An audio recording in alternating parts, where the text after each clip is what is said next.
AJ Madden here. Today we will cover principle number 14, don't step back psychology, from our 24 principles of leadership and self-protection.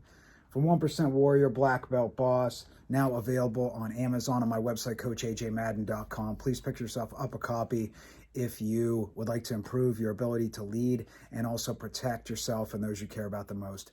Principle number 14, don't step back psychology.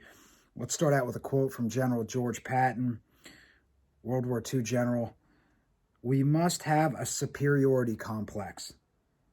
Always attack, never surrender. So how does don't step back psychology apply to self-protection?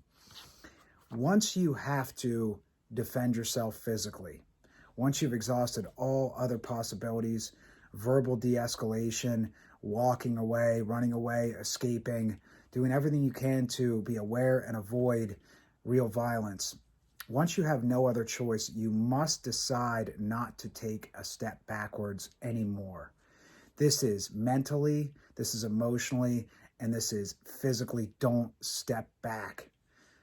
Physically, you can picture yourself, once you have to fight to defend yourself or someone you care about, you want to picture a line on your back foot, a straight line on your back foot, not going and stepping back behind that line. Once you have decided that you must fight, you must have the psychology to go mentally and emotionally and physically forward. Continuous forward motion, a continuous forward attack. Logistically, why wouldn't we want to step backwards? There could be something that we could trip over. That's one thing. Number two, there could be a physical barrier that we could get pinned against. So those are two tactical considerations about where going backwards might be detrimental. Number three is that we don't move well backwards as humans. We move much better forward than we do backwards. We're just not efficient and effective moving backwards. So we want to use our natural movements and our optimal movements by moving forward and staying in attack mode on the offense versus going backwards. Now, an obvious question would be, what if the attacker is bigger and stronger and I am pushing forward, I'm fighting forward, but I can't move that person, or they are pushing me backwards with their physicality, with their in a grappling or a striking situation? Move laterally, left or right. If you cannot go forward, the next best thing would be to move laterally, left or right. Forward is best. Ideally, move forward, stay in attack mode. Backwards is worse. Don't step back. If you can't move forward, move to your left or to your right, either circling or just moving in a straight line, horizontally left to right. So that's an application of how don't step back psychology applies to self-protection.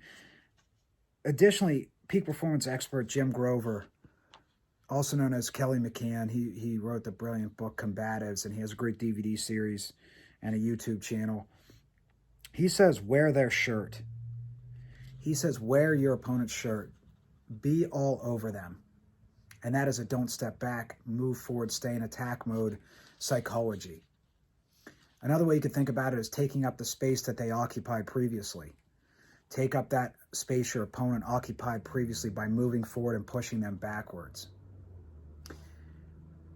There's a saying in sports, often repeated, that your best defense is a good offense. Your best defense is a good offense. Miyamoto Musashi, the legendary samurai, didn't have a concept of defense. He only had a concept of offense and attack. There was no defense for him. That's a don't step back psychology. That's a don't defend psychology. That's a continuous offense and a continuous offensive mindset, mentally, emotionally, and physically. How does don't step back psychology apply to leadership? Here's a quote from Joe Paterno. When Bear Bryant walked out on the field, self-confidence hung in the air around him like a fine mist. That was good for at least one touchdown for Alabama. Confidence was a secret ingredient of Bryant's success and also Vince Lombardi's legend. So their confidence was literally, I shouldn't say literally, metaphorically, and a weapon, right? Figuratively a weapon, their confidence. Joe Paterno was saying it was good enough for an actual touchdown. That's a big deal.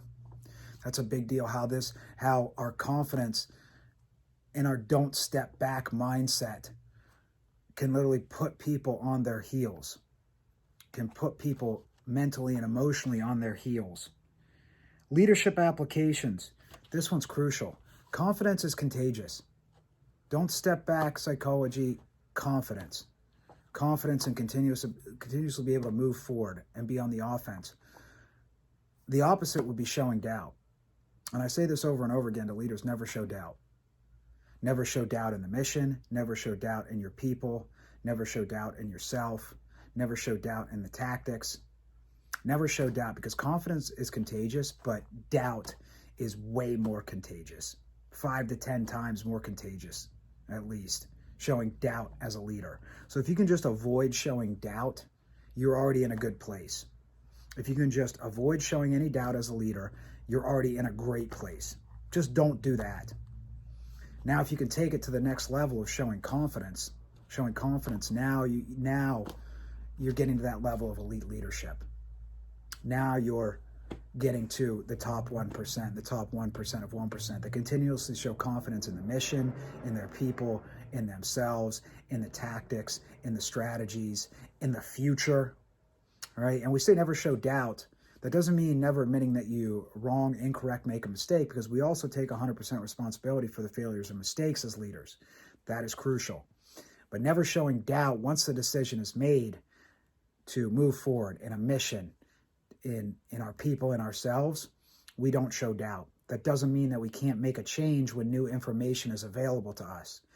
We can make a change in that case. Doesn't mean we just stay rigid on that mission, or we just stay with someone, indefinitely or forever. It means that when new data is available, we can make a change. But until that point, we don't show doubt. We keep moving forward. We don't step back. We keep that don't step back psychology. If you have doubts, share them with a coach, a mentor, someone you respect outside of your team and organization. Don't share them with your team members. Don't share them with your vice presidents or your assistant managers.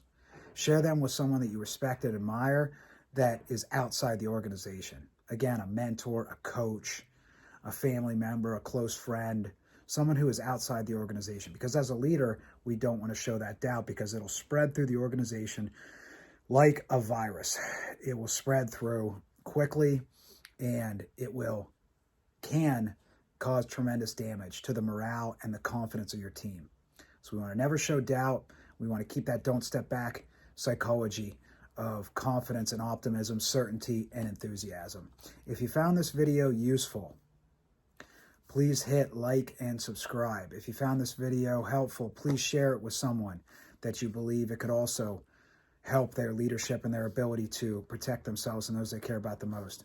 1% Warrior Black Belt Boss. Please pick yourself up a copy on Amazon or my website, coachajmadden.com, because if you're looking to improve your leadership ability and also the ability to protect yourself and those that you love and care about the most, this is a great place to go. 1% Warrior Black Belt Boss. I wish everyone success and happiness, and I challenge you to live that don't step back psychology in your leadership and in your life.